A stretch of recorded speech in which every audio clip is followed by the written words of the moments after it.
Are you ready to unleash your full creative potential and take your innovation skills to new heights? Don't settle for average when you can be extraordinary. Today, I'm launching a new series on mastering creative thinking skills that will share the techniques that I've used and I've learned through hard lessons to help you become a better problem solver and, more importantly, and just as important, an idea generator. Now remember, creativity is not limited to the selected few. I don't have a unique skill set. It's a skill anybody can learn and practice and hone over time. But you just need to have kind of the inside look on what skills to focus on. So imagine having a toolkit so powerful it transforms every challenge, every problem you come across into an opportunity for innovation. From breaking down complex problems with systems thinking to sparking your motivation with inspirational thinking, we will dive deep into the skills that will make you more creative and dramatically increase your effectiveness. This week is the start of a series in which I will introduce you to the 5 creative thinking skills. Future episodes will explore each of these skills, including background, steps, application, and examples. So buckle up, get ready, and level up your creative thinking game. Remember to subscribe so you don't miss out on any of the upcoming episodes. Let's get started.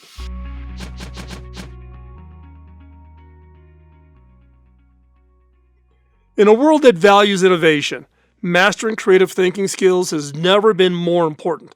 Regardless of your industry, coming up with new ideas that can solve complex problems is a highly sought-after skill.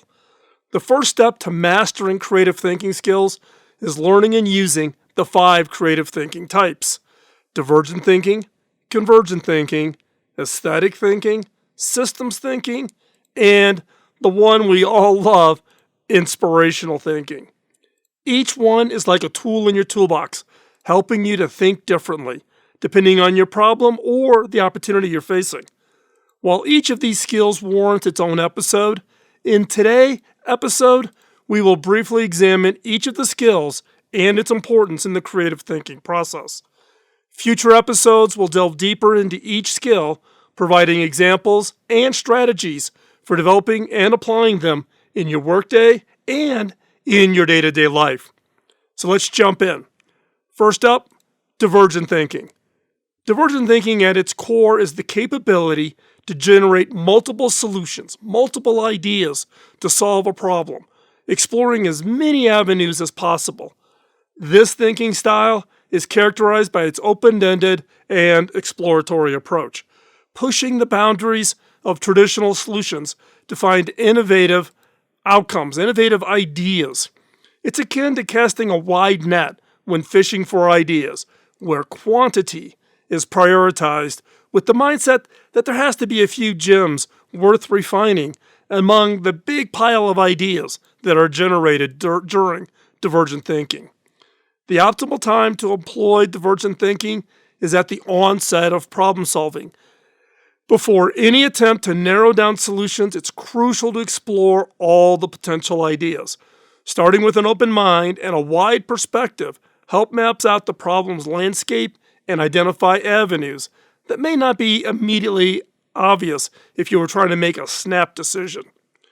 The common misuse of divergent thinking occurs when individuals or teams fail to transition from this broad exploration to focused refinement using convergent thinking, where the focus shifts from ideation to evaluation and selection. So, speaking of convergent thinking is the mental process of focusing on a single, optimal solution to a problem from a pool of all possibles generated during the divergent thinking process.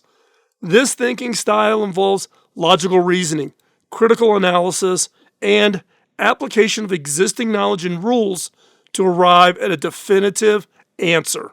It hinges on the ability to evaluate options, make decisions, and apply a systematic approach to problem solving. The appropriate moment to engage in convergent thinking is after a broad range of possibilities have been explored through divergent thinking. At this stage, the focus shifts from generating ideas to evaluating and selecting the most viable one. Key is the selection criteria that will be applied to this pool of ideas. Examples of selection criteria include feasibility, impact, cost effectiveness, and alignment with the goals and objectives. Many people make the mistake of using convergent thinking too early in the problem-solving process. When individuals or teams rush to judgment or they want to get to a decision quickly without adequately exploring the alternatives, they risk overlooking better, more innovative solutions. Next up, let's talk about aesthetic thinking. Aesthetic thinking goes beyond mere appreciation of the visual, not beyond the aesthetics, how something looks. It involves a holistic perception of aesthetics, recognizing that there's a harmony between the form, what it looks like, and the function. The application of aesthetic thinking is particularly important in areas where user experience is paramount. This includes, but is not limited to, product design, architecture, digital interfaces, and art. It should be engaged when the goal is to elicit a positive emotional response or create a product that stands out, not just for its basic functionality, but also for its ability to connect with its audience on an emotional and sensory level. Aesthetics thinking drives innovation by challenging creators to consider usability, desirability, beauty as integral components of the innovation process. Now, I've seen this happen many times. The misuse or incorrect application of aesthetic thinking often occurs when design and appearance becomes the priority at the expense of functionality and the practicality of building it. This can lead to products or solutions that may be visually appealing or even trendy, but fail to meet the user's needs or the expectations. Let's talk about systems thinking. Systems thinking helps us see how different parts of a problem or an opportunity are all interconnected. It's about understanding that changing one thing can affect many things too, all the way down the line. This way of thinking can help us solve tricky problems by looking at the whole picture, not just a small part of it. Using system thinking is important because it helps us make better decisions. For example, if a school is trying to improve students' health, system thinking would consider physical education, cafeteria food options, mental health resources, and even maybe how much time students spend on screens. This approach can lead to solutions that have a more meaningful impact because they consider all the parts of the problem. The most common mistake made with analytical thinking occurs when individuals or teams focus too narrowly on parts of a complex problem while neglecting the broader interconnectedness. This results in incomplete or ineffective solutions that fail to address the root causes of the issue. And last up, inspirational thinking. Now, inspirational thinking is the spark that drives creativity. It involves imagining the best possible case scenarios to finding a new way to solve a problem. This type of thinking plays a critical role in keeping us excited and passionate about what we're doing, whether that's in school or doing a hobby or working on a really tough project at work.